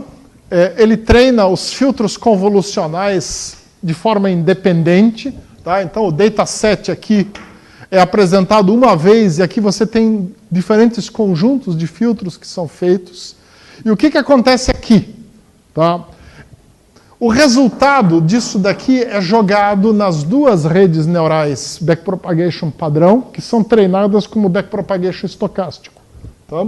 Então a gente consegue pegar isso aqui, juntar essas duas saídas, unificar, somar as duas e jogar aqui, somar as duas e jogar aqui. Tá? Então, no fundo, isso aqui fazia, tá? Como as duas GPUs tinham que comunicar uma com a outra, isso tornava o processo de aprendizado ainda relativamente lento. Né? Comunicação inter-GPU é lenta em relação à transferência de dados intra-GPU. Né? E aí ele executou isso aqui dessa forma final aqui. Tá? Só para vocês terem uma ideia de como é que era o original.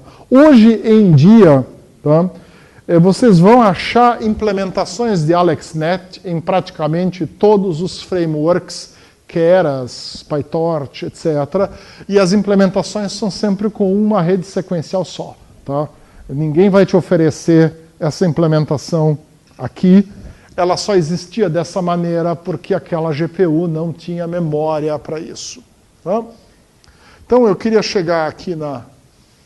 Então tem as VGGs, por exemplo, tem um monte de VGGs diferentes aqui. Tá? E eu queria chegar aqui na ResNet. Tá? Então, a ideia da ResNet é o seguinte. Tá? Eu vou ter blocos que eles chamam de blocos residuais, que é o seguinte. Tá?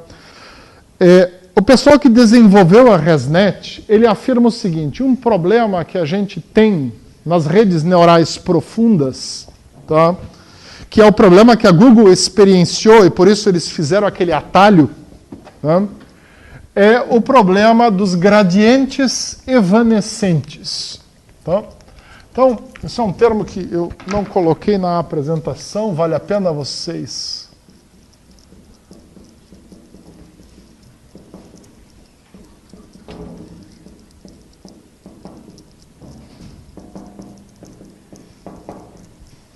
Tá? Um gradiente, tá? À medida que você vai propagando o sinal para frente, tudo bem. A hora que eu retropropago o erro, tá? Eu estou multiplicando pelos meus pesos, taxa de aprendizado, etc. O meu erro vai cada vez, o meu gradiente vai cada vez se reduzindo mais. Significa, tá? Quanto mais profunda a rede, muito mais tempo eu vou precisar para poder atualizar as coisas, porque você pensa o seguinte: eu estou aplicando, tá? Estou aplicando uma imagem aqui na entrada, vai propagar tudo lá para frente, eu vou calcular o erro e eu vou retropropagar o erro. Tá? O erro se propaga para trás cada vez mais diminuindo. Aí eu vou jogar a próxima imagem e vou retropropagar o erro. Tá? Para que esse erro que eu calculei lá na saída tenha um efeito sobre as primeiras camadas aqui, vai levar um tempão. Tá? E, eventualmente, se o meu erro for pequeno, não tem efeito nenhum. Tá? Isso a gente chama de diminishing gradients, ou gradientes evanescentes, em português. Tá? Então, na ResNet, o pessoal propôs uma arquitetura. Essa arquitetura, similar à ideia do bloco de incepção da rede Inception, da Google, é de você ter um caminho padrão, né, onde você vai ter camadas convolucionais, tipicamente duas com ReLU no meio, tá? E você vai ter um bypass aqui, uma ponte de safena por cima disso daqui, que me passa o sinal direto e me permite também retornar diretamente o erro. Então, na hora que eu vou treinando essa rede, tá, o sinal passa sempre por dois caminhos. Um é seguindo isso daqui, o outro é dando saltos. Então, a arquitetura em alto nível, fica dessa maneira aqui. Tá?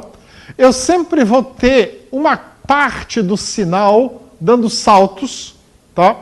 A não ser em algumas camadas convolucionais onde eu opto por não tê-lo. Tá?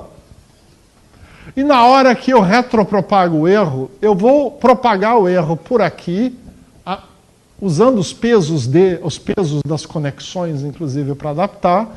E eu também retropropago ele direto aqui como identidade. E aqui eu somo as duas coisas. O que veio adaptado por aqui e o que pulou direto. Tá?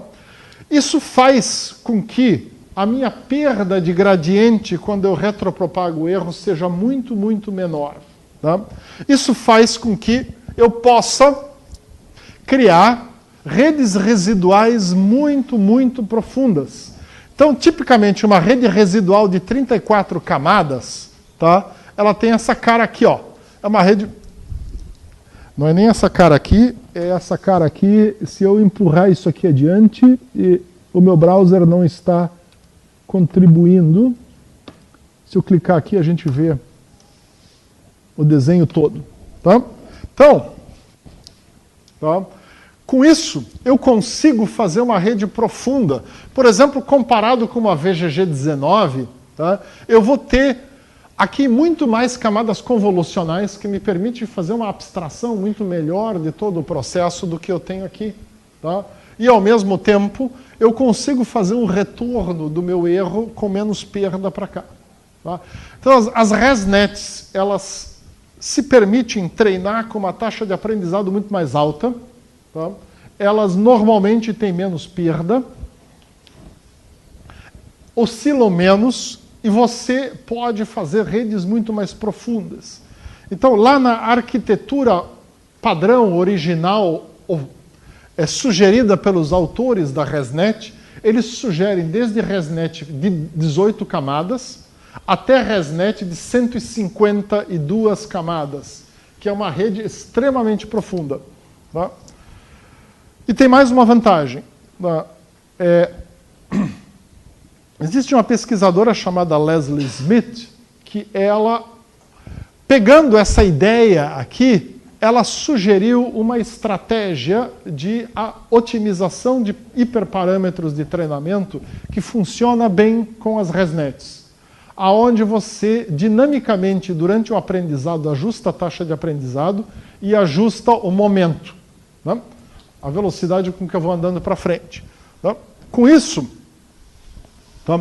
A gente pode trabalhar com taxas de aprendizado dentro de uma faixa de taxas de aprendizado que pode ter um valor bem alto para uma rede neural convolucional. Tá? E eu vou adaptando essas taxas de aprendizado de acordo com o andamento do aprendizado da rede. Tá? Então, são duas vantagens que a gente tem na ResNet que você, nos outros modelos, entre mentes clássicos, né? Em rede neural convolucional, algo que tem 4 anos de idade é clássico, né? A gente não consegue usar dessa maneira.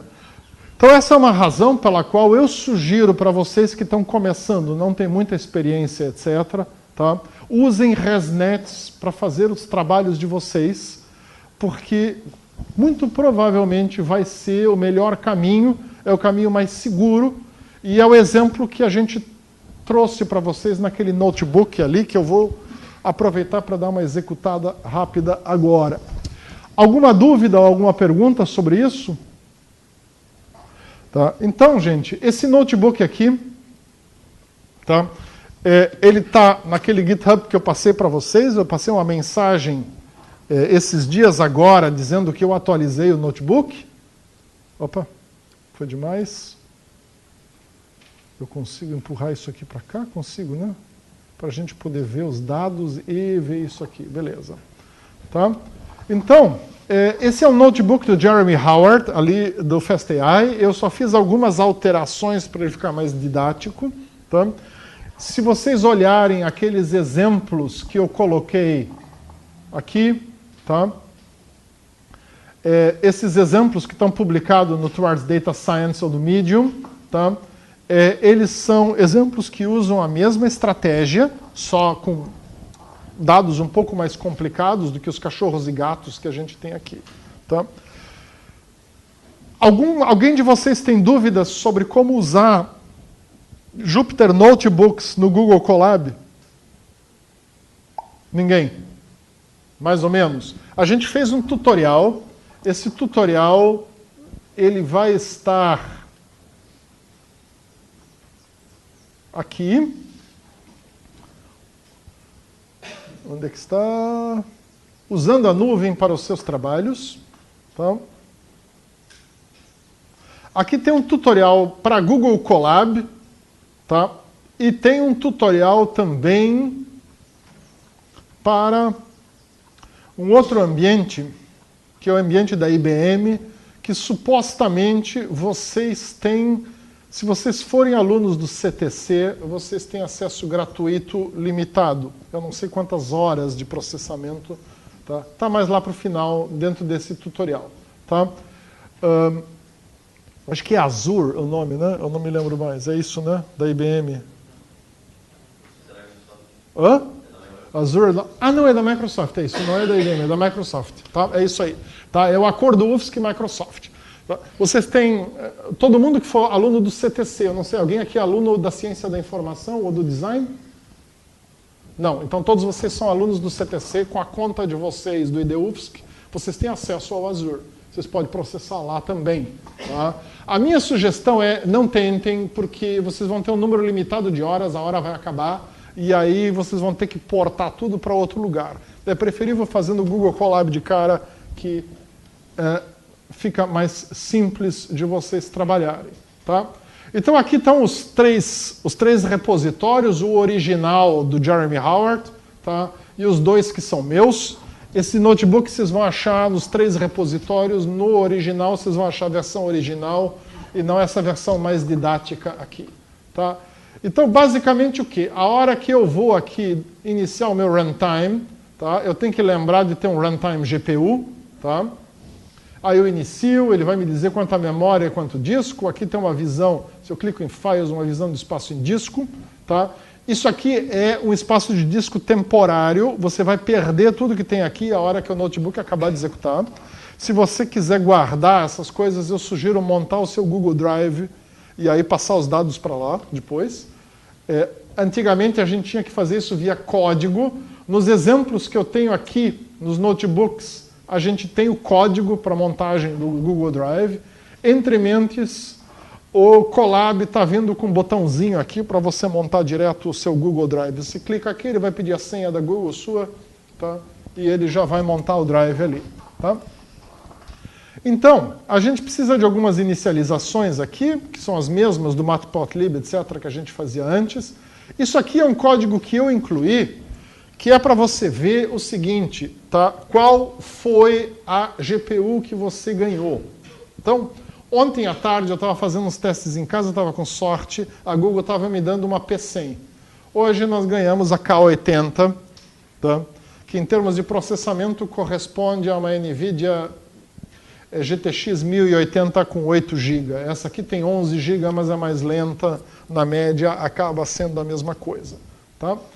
É sempre interessante se ver isso e ver quanto da memória está ocupada, etc., porque se o Colab estiver muito entupido de gente, eles vão te dar metade de uma GPU, coisa parecida. Tá? Aí você vê isso pela memória. Eu ganhei a GPU inteira no momento.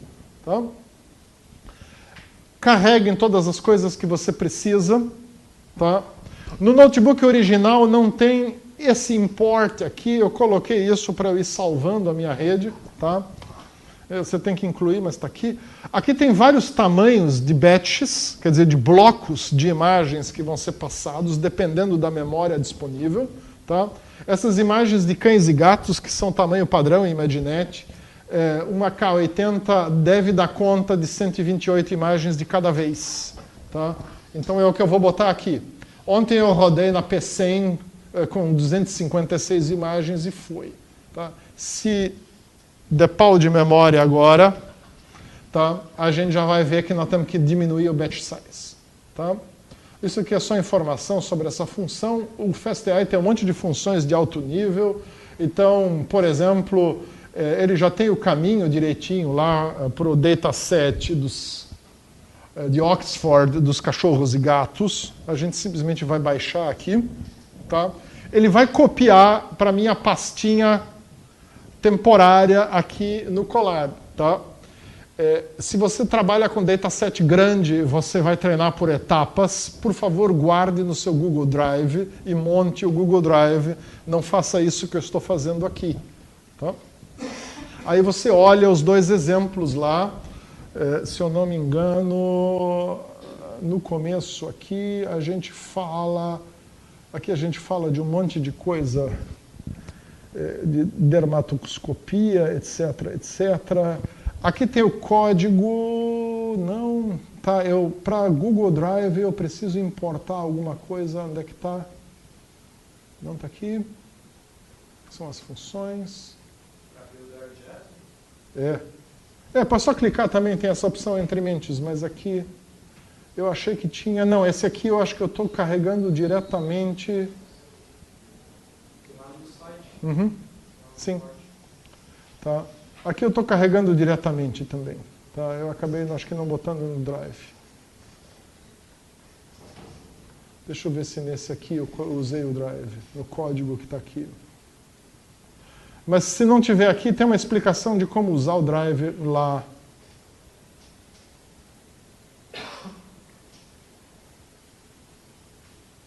Não, ele está aqui também, está temporário. Tá? Que são exemplos que eu coloquei para o pessoal lá. Tá? Então ele me criou aqui minha pasta Pets, Oxford Pet, anotações, imagens. Ih, fiz besteira. Vai demorar uma eternidade. Tá? Então a gente pode dar uma olhadinha aqui, o que ele fez aqui, o que tem nos caminhos. Ele pode... Eu crio duas variáveis aqui para as anotações e para as imagens. Eu posso, por exemplo, passar aqui para ver quais são os 15 primeiras imagens, ou sei lá,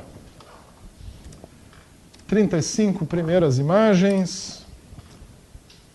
Tá? Só para você ver qual é o nome desse negócio, eu vou criar aqui uma funçãozinha para fazer uma fazer uma distribuição das imagens, e aí eu vou criar um Image Data Bunch, que é o quê? Um objeto em FastAI, onde você já tem os dados organizados em conjunto de treinamento, conjunto de validação, distribuído da melhor forma possível entre as classes, tá? E já, se for necessário, transformado para o tamanho certo. Tá? Eu estou jogando em cima disso uma função de normalização que me pega as estatísticas do ImageNet. O que isso aqui faz? Distribuição de cor, contraste e outras coisas. Como calculado em cima do ImageNet, ele está pegando e jogando em cima dessas imagens aqui também, para que a gente não tenha cores muito diferentes daquelas cores do ImageNet. Isso é opcional, você pode usar isso, pode não. Tá? O seu treinamento vai demorar um pouco mais se você não usar. Se estiver usando, por exemplo, imagens médicas, não faça isso aqui jamais, porque vai alterar a cara da imagem. Não? Isso aqui para a gente. Aqui no final eu simplesmente botei data para a gente dar uma olhada. Ele tem 5.912 imagens de treinamento, 224 por 224 padrão ImageNet, tá? Depois de eu modificá-las, eu não sei que tamanho tinham originalmente. Tá?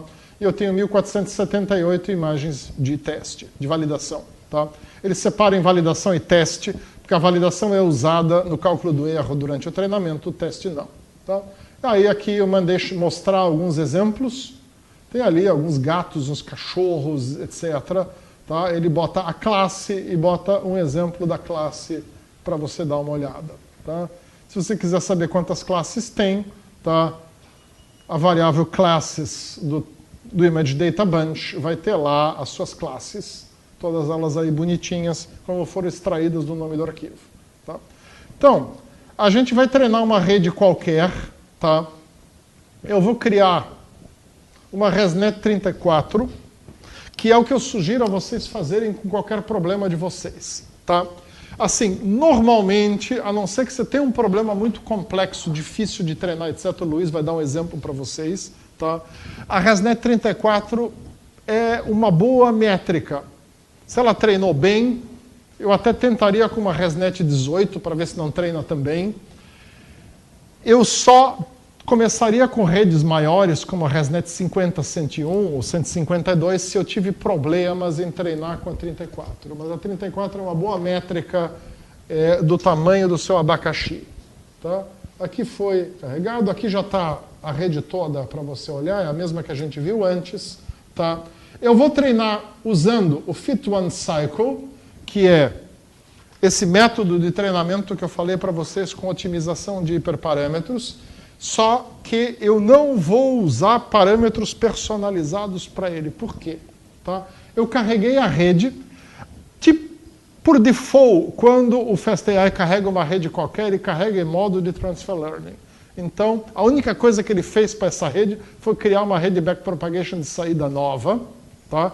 Com ReLU lá no meio e Softmax no final. Tá? O resto é a rede padrão do ResNet 34. Então eu vou agora fazer um aprendizado por transferência, só 4 épocas, quer dizer, 4 vezes passar todos os dados.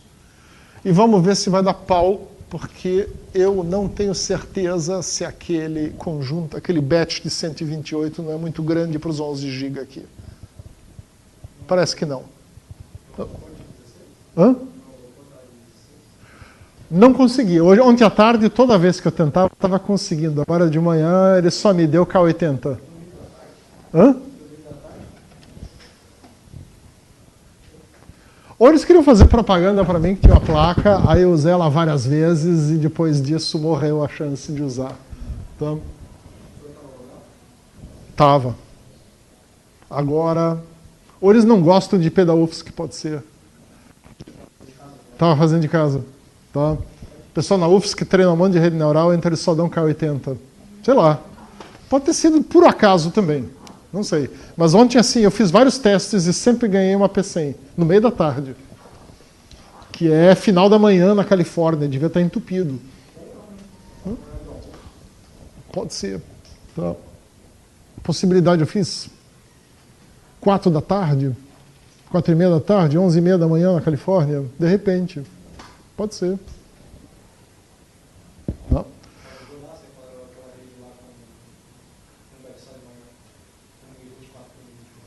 Uhum. Pois é, provavelmente. Vamos ver quanto tempo leva aqui para uma época. Ele deve dar um erro de uns 11%, vamos dar uma olhada. Tá? Agora ele vai fazer o teste mais rápido. Tá?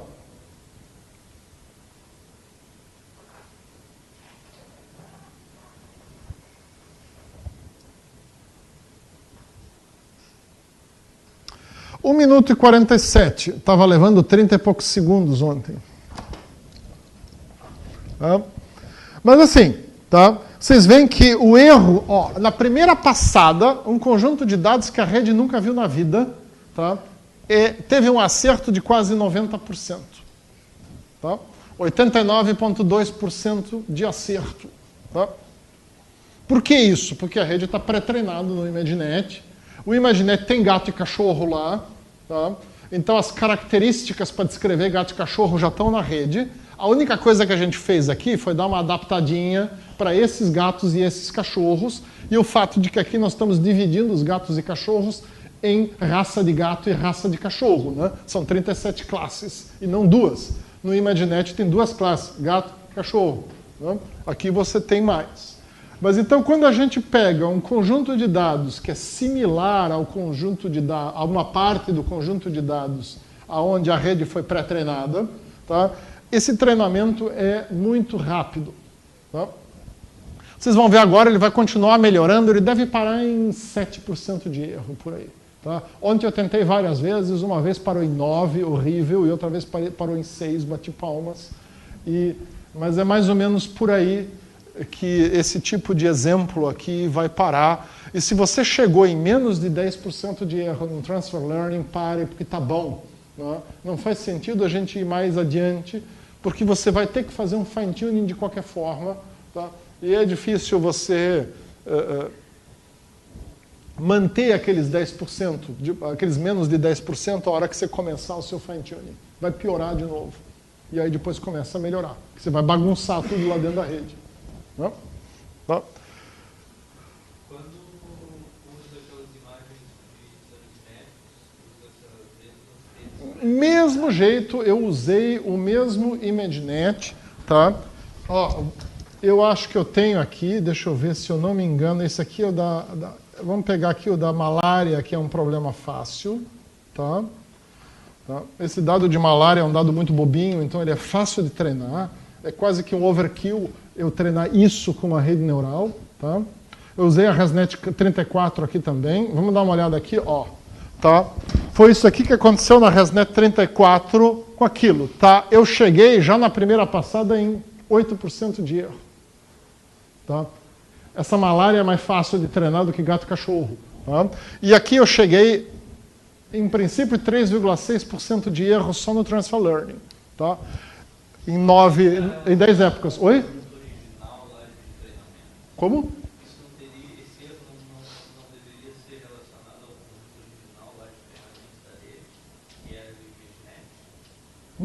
Não. A hora que eu dou a primeira parte, porque eu substituí a camada de saída. A ImageNet tem 1000 classes. Tá? Isso aqui tem 2 classes, malária, não malária. Tá? Então, a minha rede neural de saída, eu já substituí. Tá? Ela é uma rede neural que tem 4.096 entradas, porque o ImageNet gera 4.096 características, então isso eu tenho que manter. Tá? Isso o FastAI faz para mim sozinho. Tá? A rede neural de classificação final, ela tem 4.096 entradas, tem mais uma camada escondida de 4.096, e aí, nesse caso aqui, ela já mapeia isso para 2. Esse resultado da primeira época, então, ele já está... Já aprendeu. Já tem treinamento. Já tem treinamento, sim. Não é aplicação imediata, não. Já é passar uma vez todas as imagens. E se tiver uma imagem pequena, tipo uma 32? Eu sugiro você pegar uma rede pré-treinada em Coco, por exemplo, ao invés de pegar uma rede pré-treinada em ImageNet. Não faz sentido. Tem outras alternativas, você pode trabalhar com super resolução. Que é uma outra ideia, que ele vai falar disso hoje. Não? Ah, não vai, não. Você não. Essa. O meu problema é o contrário. Eu tinha imagens muito grandes. Estamos chegando aqui, ó. Estabilizou em 8, eu duvido. No máximo ele vai chegar em 7 agora aqui. Tá? Não fica melhor que isso. Então, eu só vou mostrar mais umas coisinhas rápidas aqui, e aí eu vou passar aqui a palavra para o Luiz. Tu vais usar esse computador aqui ou precisas de outro? Legal, porque a gente mantém a gravação, a gente está gravando tudo e já mantém tudo sendo gravado. Mas eu fiquei GAN para fazer isso? O quê? Resolução? Não, tem rede própria treinada para isso também. Se você for nos livros do Jack Hart, que o professor já deve ter falado, ele tem bastante... tem algo específico que ele trata esse problema de super resolução, como resolver, como problemas tradicionais como o xadrez, problemas de aumentar realmente o pixel. Né? Você tem muitos problemas que, imagina, se você pegar pega essa imagem de 32 e tenta aumentar no GIMP. Chegou em 8% de erro, tá bom. Tá? Eu não vou continuar treinando esse troço, não faz sentido. O que eu vou fazer aqui é salvar essa rede, salvar os pesos, tá? Onde é que ele botou isso? Não sei. Tá? Deveria ter posto em algum lugar por aqui. Está dentro de imagens e módulos, ele tem uma pasta. Eu acho que é isso, né? Tá, ele bota ali exatamente onde estão os dados. Tudo bem, agora vai levar uma eternidade para mostrar isso aqui. Então, vamos dar uma olhada no resultado. Tá? Para isso eu tenho que gerar um interpretador que simplesmente vai me jogar tudo de novo, vai classificar todos os dados para eu dar uma olhada nesse resultado.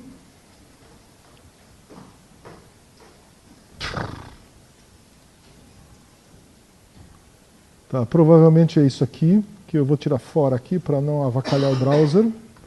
Eu também não preciso ficar mostrando esse vídeo para ninguém. Tá? Então, vamos dar uma olhada aqui. Tá? Nos piores resultados. Tá? Ele tem uma função aqui para mostrar os piores. Tá? Então, por exemplo, aqui um boxer que foi classificado como São Bernardo. Tá? Sei lá, um beagle que foi... Não, isso aqui... Sei lá o que ele fez agora aqui. Atualizou por alguma coisa aqui. Tá? Então, por aí a gente pode continuar indo. Tá? Aqui tem uma matriz de confusão que me mostra os resultados. Tá? E o que a gente vai fazer aqui? Eu só vou explicar isso aqui rapidamente, tá? Eu faço aqui agora, para eu fazer o fine tuning, eu faço um descongelamento. O Jeremy Howard, na aula dele, dá uma treinada de um ciclo, não é necessário, tá? Eu posso ir diretamente para achar a melhor taxa de aprendizado. Tá? Observem que eu não carreguei os pesos que eu salvei antes, eu simplesmente descongelei a rede. A gente já vai entender por que eu estou fazendo isso. Tá? E aqui, o que eu faço aqui? Tá? Essa função, ela testa toda uma gama de taxas de aprendizado e valores de momento que fazem sentido, tá? E ver como é que a rede se comporta. É uma função meio demorada, mas vale a pena a gente executar. Tá? E aqui a gente pode plotar a curva gerada depois, e ele vai mostrar a taxa de aprendizado daquela rede que eu treinei até agora, como é que ela se comportaria com diferentes valores de taxa de aprendizado, para a gente poder escolher uma faixa interessante de valores de faixa de aprendizado que a gente vai usar então no fine tuning. Tá? Isso demora um pouquinho, aqui até é rápido. Aqueles dados de dermatoscopia lá demoravam uma eternidade para fazer isso aqui. Tá? Porque ele, na verdade, está fazendo o quê? Ele está jogando isso, tentando com vários valores diferentes para ver o que acontece. Tá? Isso aqui vai avacalhar a sua rede. Essa rede não dá mais para usar. Por isso a gente salvou os pesos antes para a gente poder carregar de novo. Tá? Isso aqui é só para a gente olhar como é que essa rede se comporta agora se eu descongelá-la e eu mexer nos pesos. Tá? Então, muito bem. Tá? Mais uma passadinha.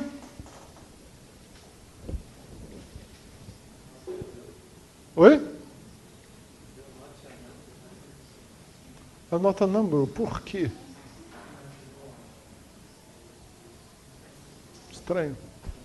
Ele ontem estava dando um erro na hora que eu queria plotar a curva de erro. Talvez a gente esteja com algum problema na biblioteca, ou eu estou sobrecarregando a GPU e não está dando erro na máquina virtual. Pode ser. Pronto, foi. Tá? Agora,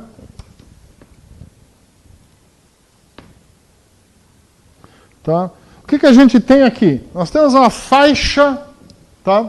Ele está me indicando aqui o valor mínimo da minha taxa de aprendizagem. Daqui para cá é lixo. O que normalmente a gente faz? Tá?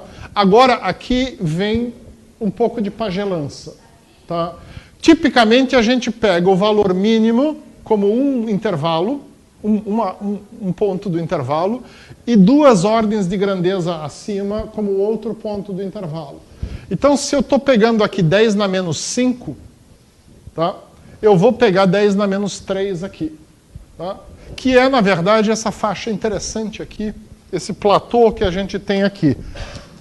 Daqui para cá é ruim, eu não quero, e daqui para cá também é ruim, também não quero. Tá? Então, é a mesma coisa que tinha dado ontem.